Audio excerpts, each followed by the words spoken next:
पंडित जवाहरलाल नेहरू के बारे में क्या सोचता है जनता को? तो आपको क्या कैसे वो एक नंबर का चोर आदमी था, सनातन द्रोही था। सनातन का नाश करने की उसने बड़ी भरसक प्रयास किया। उसने हिंदुओं के खिलाफ आर्टिकल 28, आर्टिकल 29 और आर्टिकल 30 बनाया। जब इससे भी उसका पेट नहीं भरा, क्योंकि सारे शिक्षण संस्थान थे, उनमें माइनॉरिटी का नाम ले करके मुसलमान और ईसाइयों को तो धार्मिक शिक्षा देने का अधिकार दे दिया और हिंदुओं पर रोक लगा दी।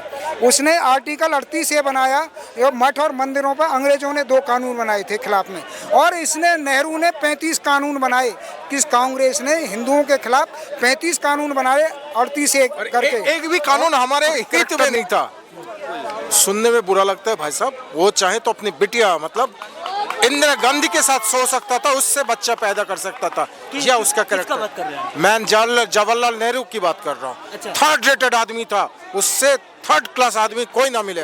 और जवाहरलाल नेहरू का अंदर कोई करेक्टर ही नहीं था। कोई जवाहरलाल नेहरू का कोई कैरेक्टर नहीं था। नहीं, कोई कैरेक्टर नहीं था। जवाहरलाल नेहरू की बात कर रहे हो ना आप, वो कभी भी अगर उनका कैरेक्टर सही होता ना, तो आज पीओके जो अपना छिन गया ना, वो छिना नहीं होता। और जो पाकिस्तान बन गया, वो पाकिस्तान नहीं बना होता। वो तो अय्यासी करते रह गए, सिर्फ बापू की देन थी कि वो प्रधानमंत्री बन गए। बापू के चेले थे इसलिए बन गए, नहीं तो उन्हें कुत्ता भी नहीं पूछता। अच्छा, ये आजादी का इतिहास ही बड़े गजब तरीका से पढ़ाया गया है। आजादी का आप इतिहास पढ़िए। गोली खाया कौन? महात्मा गांधी।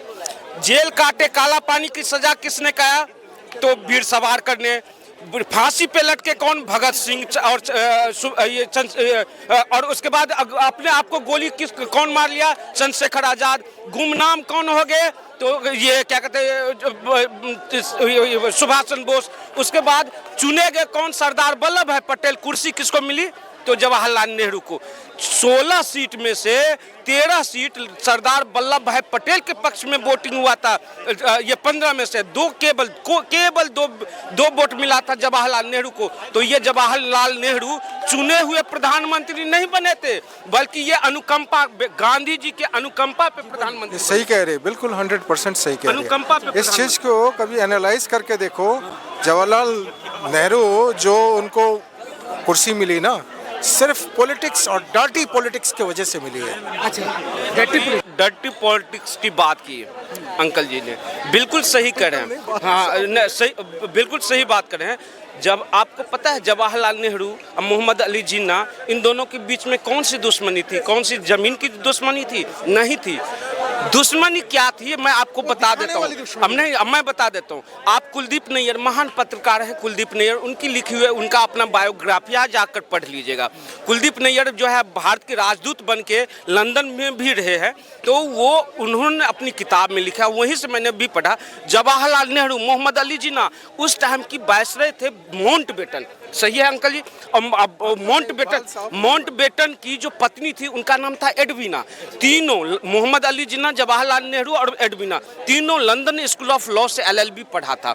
जब छात्र जीवन में ये दोनों थे, उसी टाइम एडवीना से मोहम्मद अली जिन्ना भी लव करता था और जवाहरलाल नेहरू भी लव करता था, दोनों। अब इसी लव के चक्कर में दोनों में हो गई दुश्मनी, और ये दोनों, अब एक मिनट, दोनों में हो गई दुश्मनी। और यही दुश्मनी की फायदा कांग्रेस, ये अंग्रेज ने उठाया। अंग्रेज को जब पता चल गया, अच्छा जो एडवीना है वो जवाहरलाल नेहरू का गर्लफ्रेंड और ये मोहम्मद अली जिन्ना का गर्लफ्रेंड है, तो एक काम करो, इसको इंडिया भेज दो। तो माउंटबेटन के साथ इंडिया भेज दिया, और उन दोनों में ऐसा फूट डाला जो दोनों, अब जाहिर सी बात है, एक ही लड़की से 2 लोग अगर प्रेम करेगा तो दोनों में आपसी दुश्मनी हो ही जाएगी। इसे गर्लफ्रेंड नहीं कहते, सच्ची बात बोलो ना।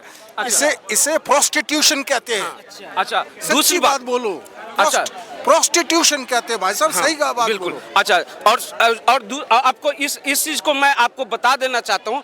जब ये कुलदीप नैयर जो लंदन प्रवास में थे, तो उन्होंने वहां पे जाकर, उन्होंने जब उनकी प्रेम पत्र पढ़ा, तब उन्होंने अपनी किताब में लिखते हैं, जो ये एक माहौल बनाया गया था ना, जो हिंदुस्तान के लोगों को पता है, जो जवाहरलाल नेहरू की जो कपड़े धुलने लंदन जाया करता था, ये कांग्रेस के फैलाया एक अफवाह है। जबकि सच्चाई ये थी, जो जब देश आज़ाद हो गया तो मोहम्मद अली ये जवाहरलाल नेहरू यहाँ से जो एडबीना को प्रेम पत्र लिखते थे, तो उसके लिए इंडियन एयरवेज में एक अधिकारी नियुक्त था जिसका काम था जो इस प्रेम पत्र को जाकर एडबीना को पहुँचाना, एडबीना जो लिखे वो यहाँ पे जवाहरलाल नेहरू को पहुँचाना।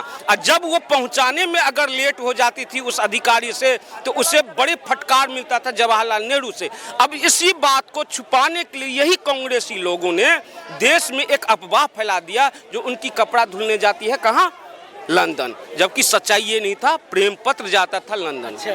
ठीक है, गांधी जी है, उन्हें राष्ट्रपिता, तो देखिए आधिकारिक तौर पे राष्ट्रपिता कहीं भी आपको डॉक्यूमेंट्री नहीं मिलेगी, उनको राष्ट्रपिता हिंदुस्तान ने माना ही नहीं। ठीक है, लोग कहने लगे तो राष्ट्रपिता हो गए, लेकिन उनके प्रति मेरा सम्मान है। लेकिन उन्होंने भी एक डर्टी पॉलिटिक्स किया था, मालूम है क्या? तो महात्मा गांधी के जो बड़े पुत्र थे उन्हें गांधी जी ने जबरदस्ती अपनी खुद की अपनी मर्जी से जबरदस्ती उसे इस्लाम धर्म अपना दिया। क्यों? तो उनको ये दिखाना था जो मैं मुसलमान का हितैषी हूँ, हितैषी साबित करने के लिए उन्हें मुसलमान बना दिया।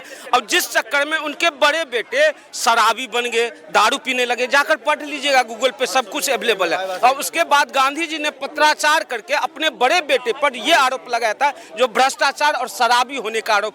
गांधी जी इधर मरे और उनके बड़े बेटे का जो शराब पीते पीते इतना बुरा हाल हो गया, 4 महीने के बाद उनका बॉडी मिला उनके बड़े बेटे का रोड के किनारे में। तो गांधी के बारे में क्या सोचता है जनता को, तो आपको क्या कैसे वो एक नंबर का चोर आदमी था, सनातन द्रोही था। सनातन का नाश करने की उसने बड़ी भरसक प्रयास किया। उसने हिंदुओं के खिलाफ आर्टिकल 28, आर्टिकल 29 और आर्टिकल 30 बनाया। जब इससे भी उसका पेट नहीं भरा, क्योंकि सारे शिक्षण संस्थान थे उनमें माइनॉरिटी का नाम ले करके मुसलमान और ईसाइयों को तो धार्मिक शिक्षा देने का अधिकार दे दिया और हिंदुओं पर रोक लगा दी। उसने आर्टिकल 38 ये बनाया, मठ और मंदिरों पर अंग्रेजों ने 2 कानून बनाए थे खिलाफ में, और इसने नेहरू ने 35 कानून बनाए। किस कांग्रेस ने हिंदुओं के खिलाफ 35 कानून बनाए, 38 करके। एक भी कानून हमारे हित में नहीं था, हमारे एक भी फेवर में नहीं था, हिंदुस्तान के एक भी फेवर में नहीं था। सनातनियों के जो इस देश की आत्मा है, सनातनी जो इस देश को सर्वे भवन्तु सुखने सर्वे सन्तु निरामया सर्वे भद्राणि पश्यन्तु मा कश्चित् दुख भाग भवेत् की भावना वालों का नाश करने के लिए हर प्रयास किया, जो है हर प्रयत्न किया नेहरू ने। हर जितनी भी इसकी अपनी पूरी एनर्जी इस सनातन को खत्म करने की लगा दी। दूसरी बात, मेन बात ये है जो इन्होंने जो काम किए है, जो नेहरू ने काम किए हुए हैं, अब जो चाचा जी कहते हो उसके लायक नहीं है। वो उसके लायक नहीं है। एक नंबर के करैक्टरलेस आदमी, एक नंबर के करैक्टरलेस आदमी, एक नंबर के अय्याश आदमी। जितनी अंग्रेज की वाइफ देखे, मतलब बीवियां देखे, या उसके जो भी उसके रिलेटेड है, लड़कियां देखे, औरतें देखे, उसके साथ कैसे सोए, उसके साथ कैसे एक बिस्तर पे उसके साथ सेक्स करे, उसके लिए तैयार था। और कांग्रेस आज के दिन में उसकी जो डिबैकल है, कांग्रेस जो डूब रही है, उसके लिए सिर्फ और सिर्फ जवाहरलाल नेहरू साबित ये उसके लिए दायी है, उसके लिए उस जिम्मेदार है।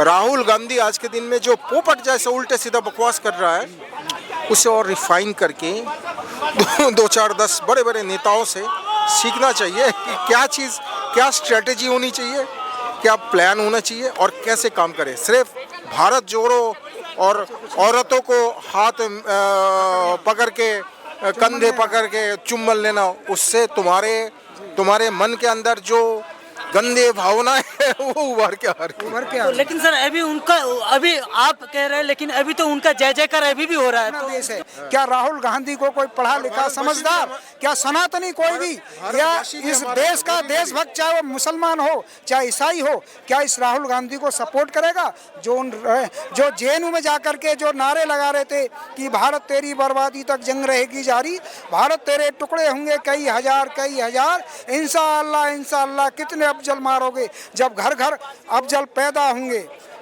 अफजल हम शर्मिंदा हैं, तेरे कातिल जिंदा हैं।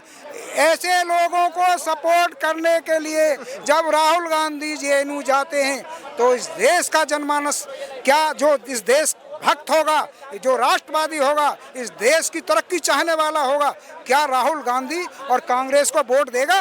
कभी नहीं देगा, कभी नहीं देगा। जैसे जेएनयू के अंदर घुसे लात मार के बाहर फेंके साले को। राहुल गांधी उन्हें सपोर्ट करने के लिए पहुंचे। हम तो शर्मिंदा हैं कि हमारे देश में ऐसा राहुल जो है पैदा हो रहा है। इस देश का जो गद्दार उन देशद्रोहियों को सपोर्ट करने के लिए जेएनयू पहुंचा था, जेएनयू में जाकर के उनके सपोर्ट में नारे भी लगाए, उनके कंधे पर हाथ भी रखा इस राहुल गांधी ने। हम कभी राहुल गांधी और कांग्रेस और उनके जो 7 एलायंस है उन्हें कभी माफ नहीं करने वाले, नहीं करने वाले। पूरे हिंदुस्तान जी, और पूरी हम दुनिया, पूरे हिंदुस्तान और पूरी दुनिया भी पूरा हिंदुस्तान का नागरिक और पूरी धरती को अमन चाहने वाले लोग कभी भी राहुल गांधी जैसे माफ लोगों नहीं को करेंगे। माफ नहीं करेंगे।